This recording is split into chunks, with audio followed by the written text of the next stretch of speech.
Hello, everybody. Hey, it's Ken Faulkner, and I got another, you know, night video. Still going through the large ones, almost there. This is Sunday, actually. This is the last day.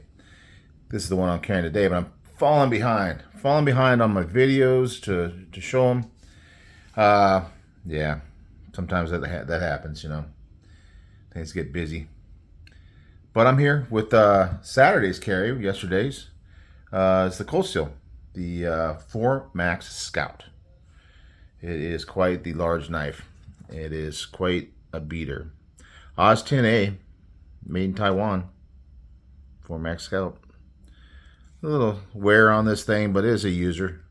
It's not like a fancy collector knife for sure. I mean, it's got that skateboard. That's what I always think about when I was a kid. Skateboards, in California especially, I didn't do much surfing, and everybody, back when I was a kid, it's funny because back when I was a kid, you tell people you came from California, they always want to talk about surfing or ask you if you surfed. I never really was much. I mean, of course, did a little bit, but more skateboarding. So skateboarding was cool. Biking too, riding bikes around, doing jumps, doing all that kind of thing, and then skateboarding, and you put that tape on there, and that's what this reminds me of. So it is a good grip. I think it's that Grivex, right? I do have my spreadsheet up. It's that Grivex material. You know, this knife here, I couldn't even remember the name of it when I was talking about, sorry about that, the large carries. I couldn't remember the name of it. I knew it was Odin Spear, but that's why I need my spreadsheet. So I got it up today, so less memory failures. But anyway, this is the biggest one in the big knife carry this time. I think it's my biggest folder.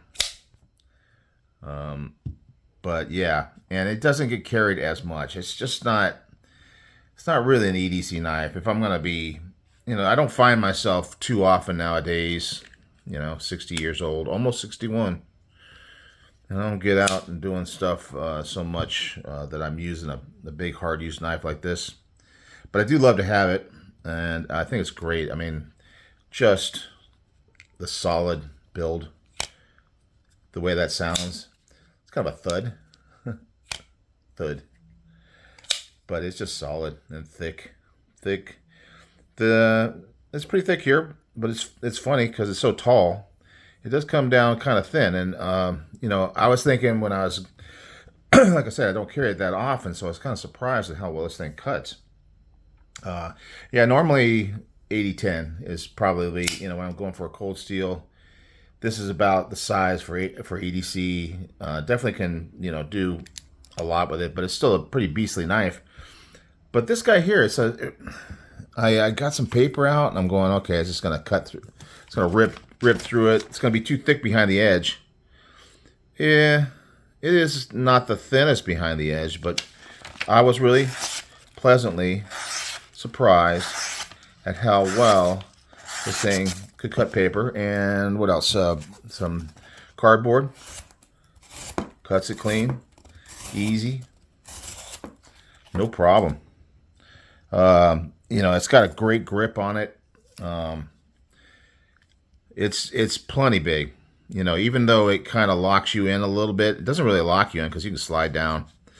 But it does have that forward kind of that finger groove to kind of help you lock in, so it doesn't feel like it's sliding around. This, I don't know if you even call that jimping. It's just big monster little dips in there. But it does give you traction for sure. You can choke up here. That's doable, and you can choke back with this thing. And this is one of these knives that you could actually do some chopping with. I didn't actually do any chopping today or yesterday with it. But yeah, I was really happy to see how well this thing cut. I mean, it's got a nice geometry. And the Oz 10A, I was kind of thinking it's soft material, and so it's probably going to be a little bit, it's going to be a little bit dull. But no, it's holding on to the edge. And I know that a lot of people talk about, and I'm no expert, but a lot of people talk about that Cold Steel has good heat treating on their Oz 10A. and I'm not surprised, especially after seeing how well this one cuts. It is a heavy knife. I am gonna kind of do a full wrap up. We'll weigh them and check thicknesses and things, just to kind of compare all these big monster knives and also the from the week before, the little ones. Because the little ones, we're going to see how light they are and how thin they are. And then these big ones, we're going to see how heavy they are and how thick they are. This would be interesting. Yeah, this one's just, it's got that back lock. And I kind of worked out how to do it without chopping my finger off. I would definitely recommend, if you're not familiar with the back lock, just practice it a little bit before, be really careful, because if you don't get that finger, the finger up in front that's going to catch it right here where it's not sharp. If you're back here and it comes down, it's a heavy blade. It'll drop, and you almost always with the lock back, you kind of have to give it a little shake to get it to drop. But once it starts going, especially a heavy one like this, it definitely goes. Definitely goes. You got one, even the 8010s, kind of the same way. And even a lighter one, like one of these Spyderco lightweights, you shake it down, it's not dropping quite as much, because this is definitely a lighter blade, but you still kind of have to shake it to get it there, and you got a nice flat place as long as your finger's up close enough. So when you're actuating that lock, just get that finger up near the top and get used to that before you start doing it without thinking about it, But then eventually you kind of get that muscle memory, and you just kind of do it automatically, which is good. Always knife safety, right? So yeah, this guy, I love the knife. Probably will continue to not carry as much, but I do like to have it in the collection. And it's just fun. It's a make you smile type knife. It has a place up here if you want to get cord on there and wrap it around your wrist, because you're chopping with it, and that way if you let go, it's not going to go flying so much. It'll kind of dangle on your arm. Or you can put a lanyard, or you can tie a cross and kind of tie it up to your hand. I've seen all kinds of stuff. Haven't really done that with this knife, but it does give you that option. You see that more with a lot of fixed blades, where you got that lashing point up here. Maybe you want to wrap it on the end of a stick and use it for a spear. And of course, speaking of spear, Odin Spear, this thing is great. This is a premium knife. I mean, it's not cheap. I definitely had eyeballs on this one for a long time, and finally picked it up. But yeah, it's definitely a large knife for sure. It fits in this category.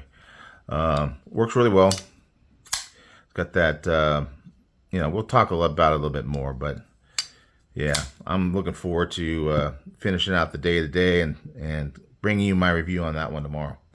Then we'll, wrap it all up.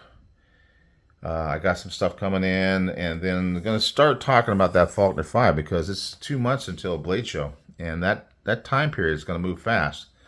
And when I start doing that Faulkner 5, I'll kind of do a video explaining it for anybody who hasn't been around that long to know what's going on with that. But that's 5 weeks of carrying before it, so I'm going to have to get going on that in a couple weeks. And that's very exciting. Very exciting. I keep looking at knives that I want to think about buying, and then I go and check the list, the exhibitor list. If you've been to Blade Show, on the website, not only do they have this cool countdown clock that gives you the days, the minutes, seconds. It's pretty exciting. You also get exhibitor lists. So, and there's like 955, I think that's what I saw, for Atlanta Blade Show. It's the biggest one in the entire world. I mean, this is no joke. This Blade Show, and I'll see a knife. I'm thinking, oh man, I'd like to pick one of those up. Let me check the exhibitor list and see if they're going to be there. That way, I can get to hold on to that knife. There's occasions where you get a knife and you go, wow, I'm kind of didn't expect it to be this. I was kind of maybe expecting a little bit more. Sometimes it's way better than you thought it was going to be, which is always cool. But when you get a chance to hold it, then you really know what you're getting. and sometimes they got good prices, especially paying cash and stuff like that. Sometimes they'll have specials for the shows, and yeah, it's just exciting. I'm really happy about it. Get to meet up with some people I don't see all year long, so definitely gonna be a fun time. So yeah, the excitement is starting to build. All right, guys, that's it for today. We'll finish this Big Knife Week review tomorrow, and we'll just get on with the rest of the other stuff. All right, you guys have a good one. Hope everything's going well and you have a great weekend, and I will see you on the next one. Bye.